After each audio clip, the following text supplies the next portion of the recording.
Hello and welcome back to Let's Play Rogue Trader with me, Break It Dawn. Let's hunt. The web beckons. A death cultist. I know I should have switched shifts today.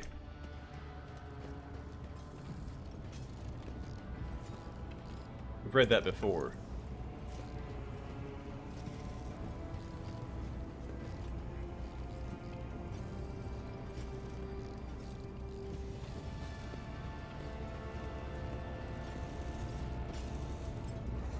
Listen, listen. What do I have a story to tell? How come the enforcers haven't flogged you stupid for all your stories yet?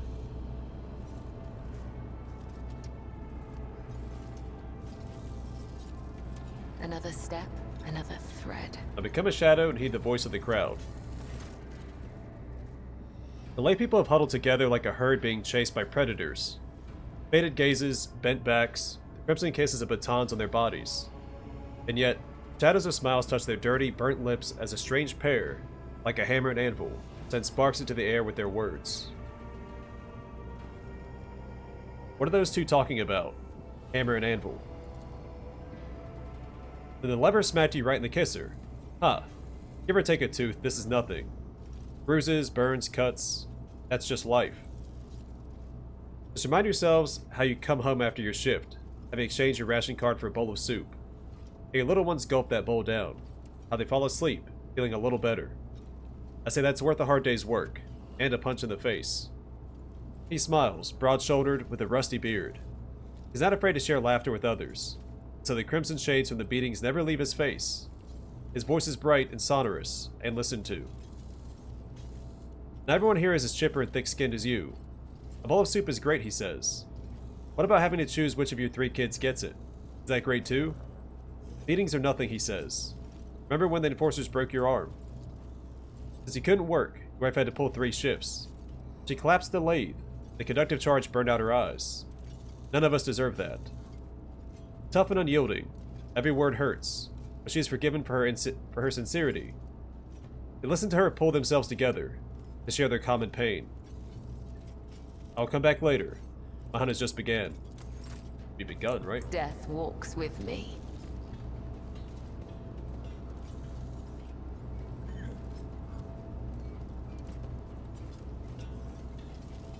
Read that before as well. They're missing a cargo crate. Hey, where's Hob? Let's rock up. Oh, we've read that before too. Last time we were here.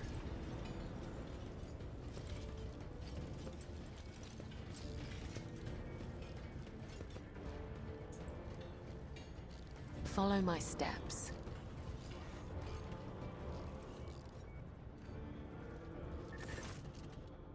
No burn spread across her body in a scarlet blotch. A look of contempt. A heavy baton covered in blood and symbolizing boundless power. Like a fierce leather whip, she lashes both her hand and her gaze. What are you looking at, you beggars? You finish your shift, you go to the barracks. You start your shift, check in with the foreman, and get to work before Motilda comes to pat you on the back. Motilda, I presume, is that wonderful, not at all intimidating baton on your belt. I guess her disguise is working. I'd rather not spend the next few watches in the medbay because of a misunderstanding.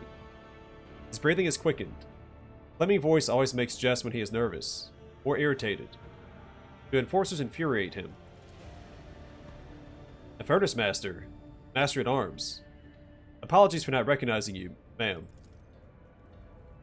Gaudierda, we're conducting an inquest. Answer the spinner's questions. Hope your report will be useful. Whip, what can your scars reveal to me? Day after day, she watches the serfs labor away, exhausting the last vestiges of strength. And there's no compassion in her eyes.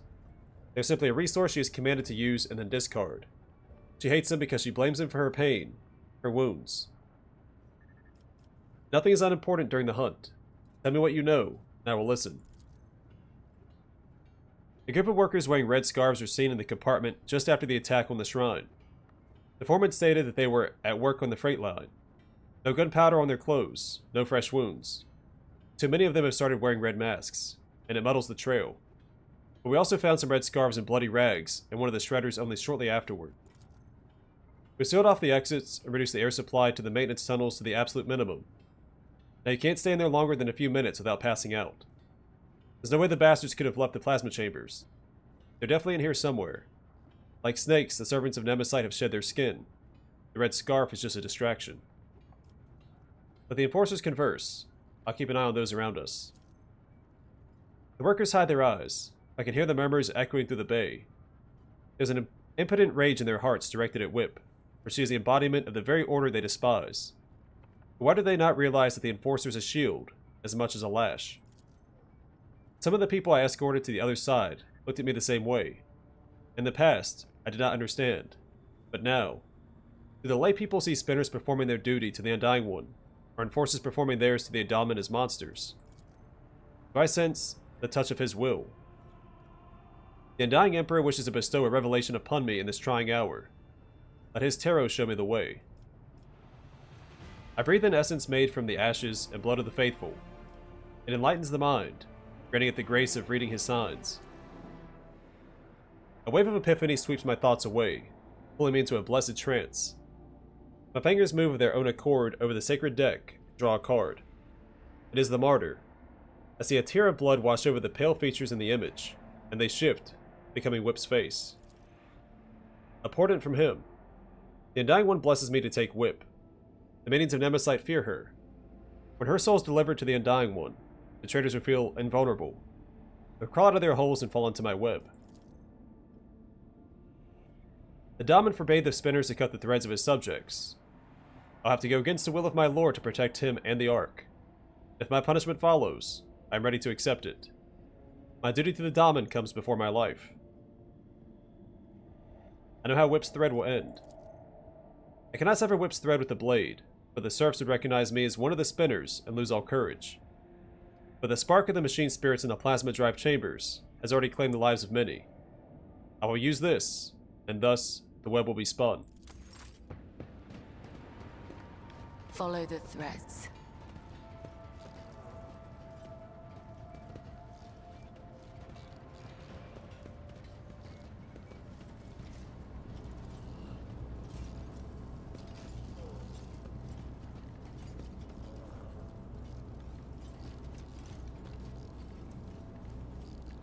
Glory to the Omnissiah, giver of knowledge.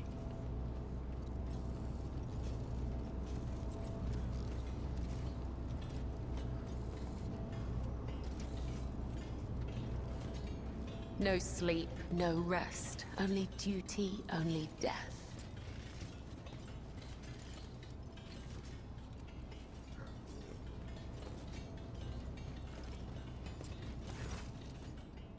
Long time no see, Spindle. Tell me, what does silence taste like? They use it a secret code. Without flaming voice, he would never even speak to me. Everybody knows silence doesn't taste like anything. If you want to earn rations, better start dealing in words. He speaks casually, but his voice is slimy and slippery. His eyes are as dirty as an oil-stained garment. The impudence is in his gaze and words when he turns them to us. He is unclean. He knows it. He is unrepentant. That's a funny look, Heinrich. You have a funny-looking company. You're here to sell or to buy. Before you answer, remember the first rule. Every word has a price. Are we bargaining for information with this lowlife now? It is the duty of every serf to aid the rogue trader and his associates, freely and willingly. Boo boy, here it comes. Who's that with you? An enforcer? And a spinner? You want me dead? If anyone sees me talking to you, they'll snap my neck. So off you go. The peddler of words is trembling in fear for his life. Must extract answers from him, but by what means? The quelling stimulant on the needle's tip will loosen Stain's tongue. What is this feeling? So, calm. Fine. Ask whatever you want, but then leave. My reputation cost me a lot of blood. I didn't earn it to have it trampled into dust because you people happened to stop by. One glance is enough for me to see your true self, Stain. You're a liar and a manipulator, peddling other people's secrets and not knowing how to keep your mouth shut. You'll become the bait, sowing confusion among the minions of Nemesis, who hope to wait out the lockdown. They think they have enough time. I'll deprive them of that confidence. Where do things stand in the plasma drive chambers? Speak briefly, Speak sense. There's a bunch of workers in the far corner who now gather between every shift, whispering to each other. They don't invite me. They say I talk too much. But if they're scared of my tongue, that means they have something to hide. And of course, everyone's talking about Nemesis. Sure, the foundry and this chapel were big, but he's been helping people all over. A lot of folks are sticking with him now. Can knock my teeth out if I'm lying. I don't got many of those left anyhow. But I'll tell you this. Even if someone finds him, they won't rat him out. Set up the snare. There'll be a raid soon. Be careful. I warn you in appreciation for your cooperative nature. What are you... That information is not meant for his ears. Really? I see. Well, if that's all you wanted, then can I go? Go, Stain. Be my herald. It is difficult to admit, but I do share the Master-at-Arms' indignation. We came here to get information about the traitors, not to reveal our secrets.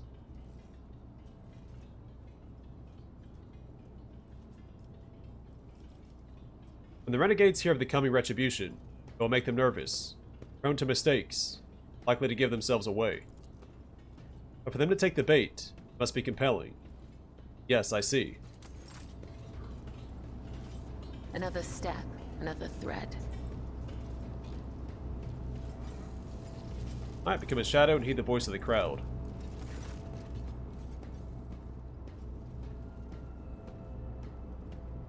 Alright, I've already read all that. Let's see if anyone has fallen into my web. Did you hear what happened? Nemesis didn't stop at the foundry business. They're roaming the upper decks too. They say he went to the Vessel Shrine and shot some nobles.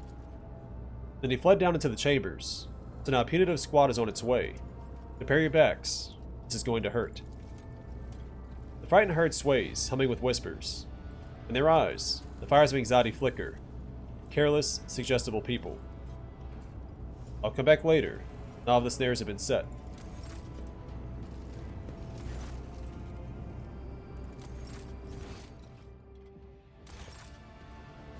The web beckons.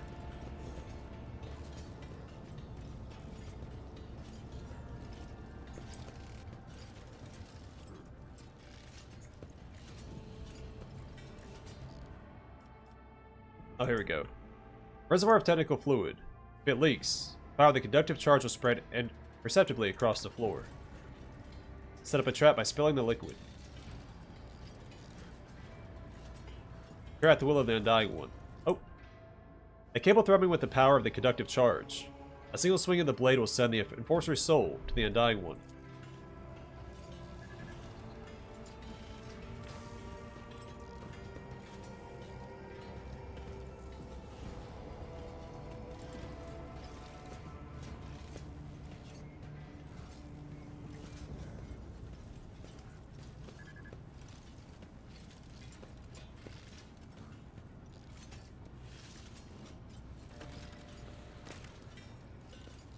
Darn it. Why did it have to be Gaudierda? I don't know why the Emperor ordered you to kill her. We must see to it that she did not die in vain. I run across it. I will not die in dishonor. Just like that, she's gone. You'll never even know what she died for. Meanwhile, the spinners go on passing whatever judgment they please. My visions showed this path, and many others.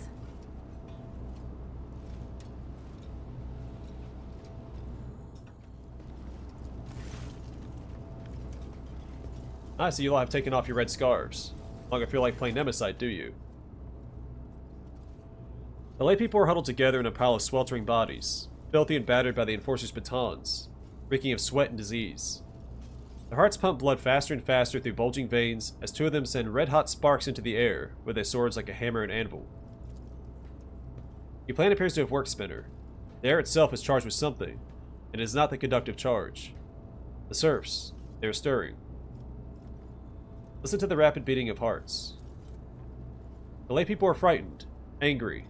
They feel the impunity that sprouted like a weed upon Whip's demise. They feel the threat crushing them from the upper decks, both imminent and inevitable. What are those two talking about? Hammer and anvil. I can hear their whispers, insidious and deafening. No longer do they laugh with the others. No longer do they pretend.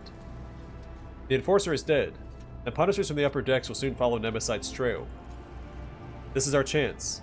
We need to act. This is it. I can sense that the prey is close. They have little fear of giving themselves away anymore. They need a spark to ignite the flames. Something that will convince Nemesite's followers that they are strong, that the dominant servants are diminished. Wait for the right moment, then light the spark. They tell us this is how it's meant to be, just because they were born in the upper decks and we down below, in the darkness. Is it really the God Emperor's will that they grow fat on the fruits of our labors? Revel in luxury while we die without water or medicine. Hammer's voice rumbles, and the lay people listen, their hands clenched into fists. No matter how hard you work, they'll wring everything out of you and give you nothing. Who allowed this to happen? The rogue traitor, his name be darned. A Grox on the throne. A tyrant throwing our bones into the furnace of his protectorate. Shut your foul mouth, void dog. Lemming voice. No, it is too soon. I understand your anger, but you must temper it. What did you say about the Lord Captain? One who gives you work, food, and shelter? You insolent deadbeats. I can see why you have gathered here, and I will not let you start another rebellion. Why are you reaching for your Voxcaster? If you do not disperse, I'll give the order to vent the plasma chambers. You have 5 seconds. 4. Yeah, he's running interference to get these guys out safely. The tyrant's lackey. If you do this, you'll die with us, you madman.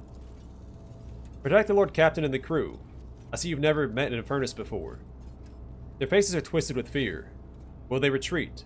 Will they flee? Will the hunt be thwarted? No.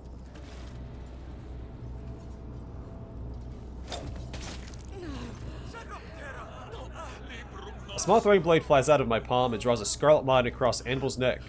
If I had wished it, she would be dead. But she continues to breathe and to bleed, and to scream furiously as she looks for me. The rogue trader's assassins are here. Look, they wanted to kill me. Find the assassins. The spark is lit.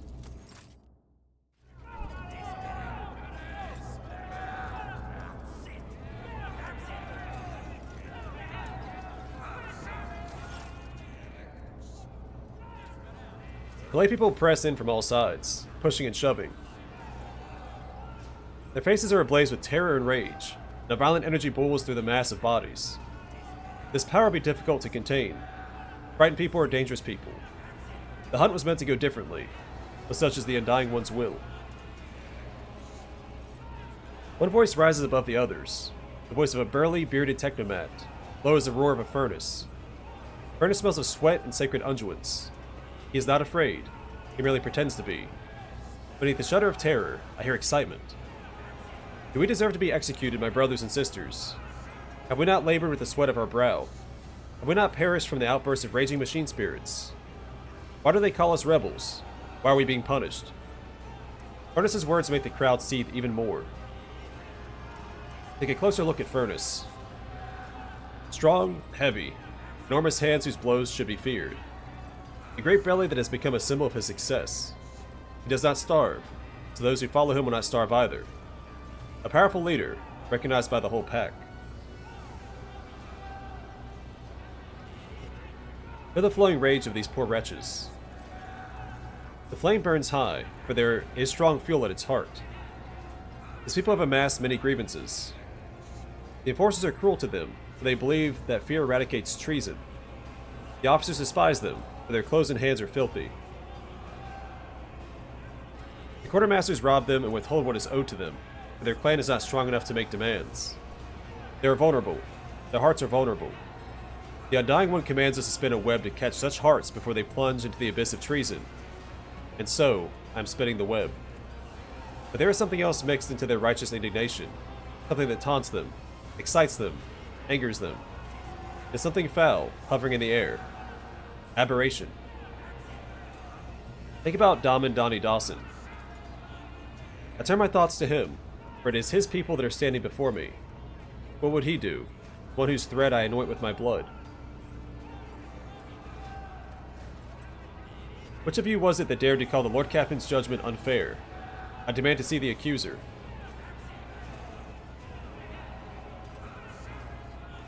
They grow still, as though a sheet of ice is formed on the roiling surface of a water tank. No one dares to be the one whose name is spoken.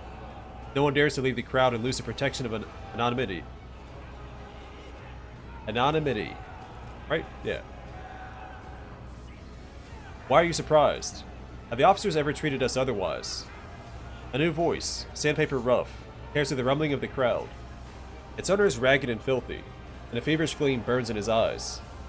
His words inflame the people's minds, like rot feasting upon a wound. Rock cries out mockingly. That's because you're afraid of them, but they're not afraid of you. They have the almighty baton. All you have is a source of the power that feeds the whole ship. Why shouldn't they take you for granted? It serves you right, you cowards. His ugly shriek spills like venom upon the sweating faces as they slowly draw closer and closer. Sense the smell hanging over the crowd. I take a deep breath. Something stupefying, noxious, and luscious disturbs my senses. This is no ordinary odor, but something subtle and foul. It carries the same stench as rot. Skinny and scrawny, Rot leers at me with his gaping mouth. He is a nobody who has nothing. His body is wasted away from disease. His hands are 5 fingers short. His fate is sealed. That makes him convincing. Everyone knows he has nothing to gain for himself, and thus no reason to lie. His poverty is his armor. Turn my thoughts to Dom and Donnie Dawson. I address the one who commands these people, who possesses the authority to execute and pardon. Am I to hear his thoughts? Daman takes care of all, for such is his burden. But he cannot save everyone. He only cares about his flunkies. The bile spraying from Rot's mouth sizzles in the workers' minds like acid. It is burning them through. He will not commit rebellion. But we will not allow ourselves to be slaughtered by villains either. We will not commit rebellion. The law and the Emperor are on our side. A young woman steps forth, slender and supple like a rapier. They want to crush us with the fear of death. Let them kill us. It will only prove our righteousness. The ringing call is a command, pressing itself into their hearts. The foul stench of sacrilege almost knocks me off my feet. Look Rapier in the eye. She is fragile, but there's a strength in her, an authority, taken for granted and understood by everyone. She is clearly ready to command, with legions willing to die for such maidens, beautiful and resolute as they are. She carries no banner in her hand, for she herself is the banner. Sense the fetid stench of blasphemy. A tantalizing, elusive scent of rage.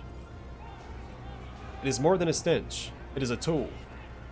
The weapon of the despicable trio, which they use to influence the minds of the laity, invisibly intoxicating their minds.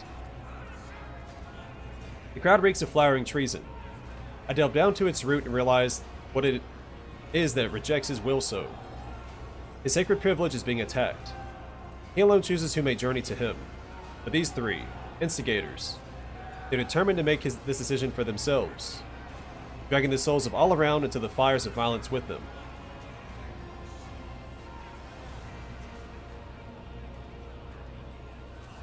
They're impudent upstarts who have put themselves above him, and above me, the second spinner of the blood-spun web, his chosen servant.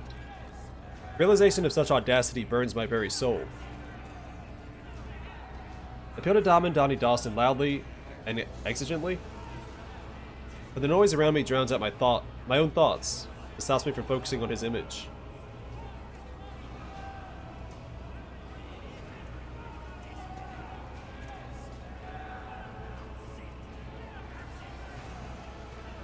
Death will claim you all, but not today, unless you're truly keen to meet its embrace. The crowd does not answer. They do not hear me. The sacred promise of death no longer moves them, and they have fallen under the enemy's spell. They surround me, threatening, pointing fingers, cursing. They dare not strike, not yet. Already their enormous bulk presses down upon me, as the smell of blood in the air grows thicker by the minute.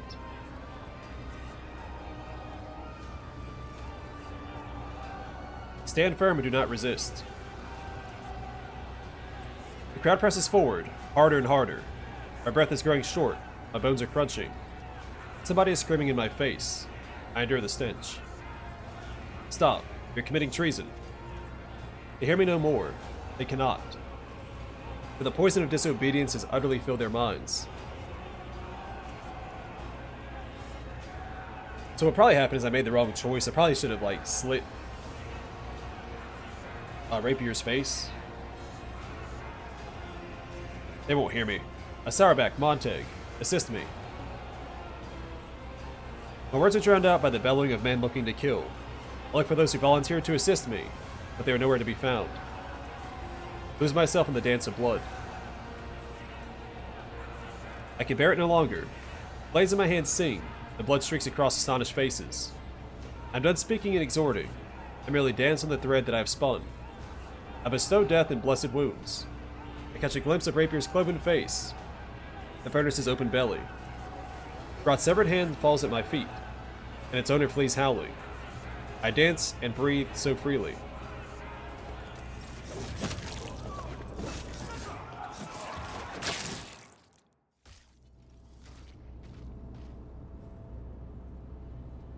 Did not go the way I had planned.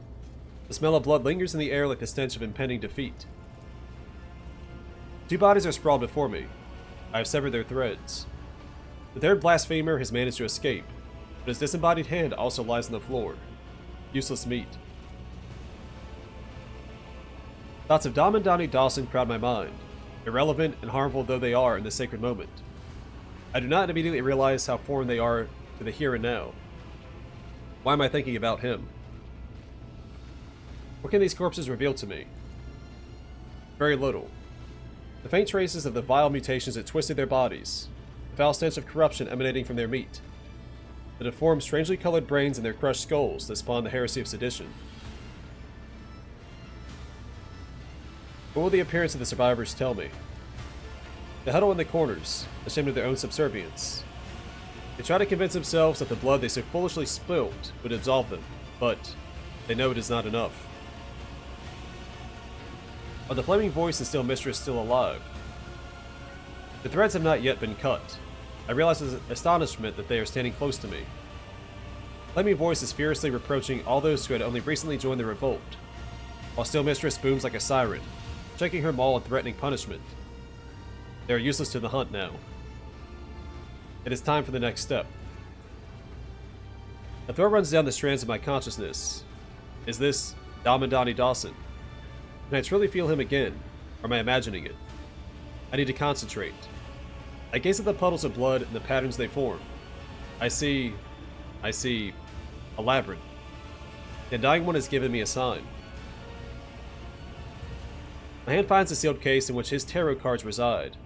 It is time for a divination, the blood of the dead. It will reveal to me the name of their unholy master. Thoughts of Dom and Donnie Dawson creep up from the shadows and leap in my focused mind like a predator. They claw at it, robbing me of my concentration. Why? I must not think about him. I must not wish for him to be near me right now.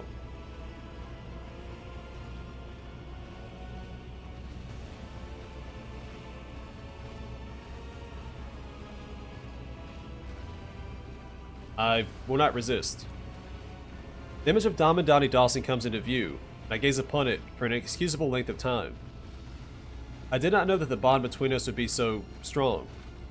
The Vizier did not warn me how important and precious it might become. I give in to my weakness. The confusion in my mind lessens. A stream of blood gushes across the floor. His tarot lies on the carmine or carmine? Carmine. Splatter. Everyone is silent and stares at me. I am reading the omen. I draw the beginning of the spread.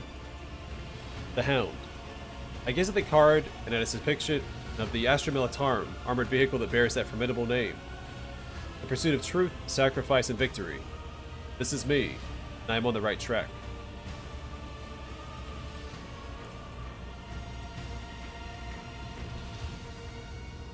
I draw the heart of the spread. The Harlequin, inverted.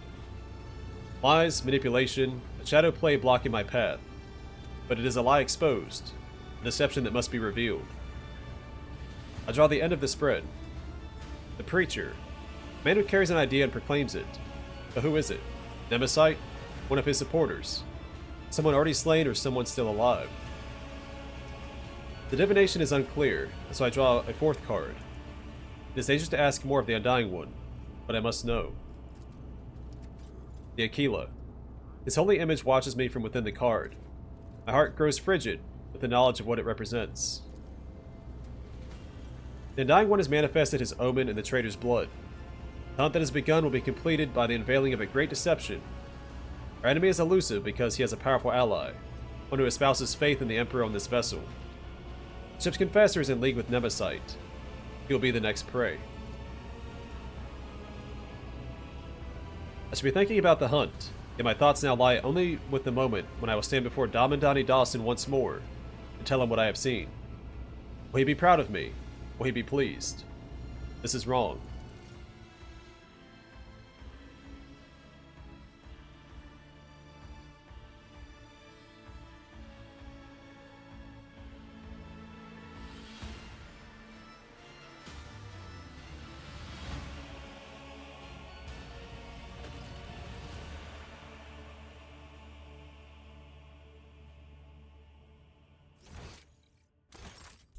Alright, well I'm going to call it here, and next time we will meet with Kibellah, and then go interrogate the Confessor. I don't think the Confessor is guilty, I think it's, Heinrich. He disrupted the hunt, he's always there. I mean, he's obviously, like, it's pretty blatant. But it could be a red herring. Who knows? But either way for now, thanks for watching. I'll see you guys in the next one.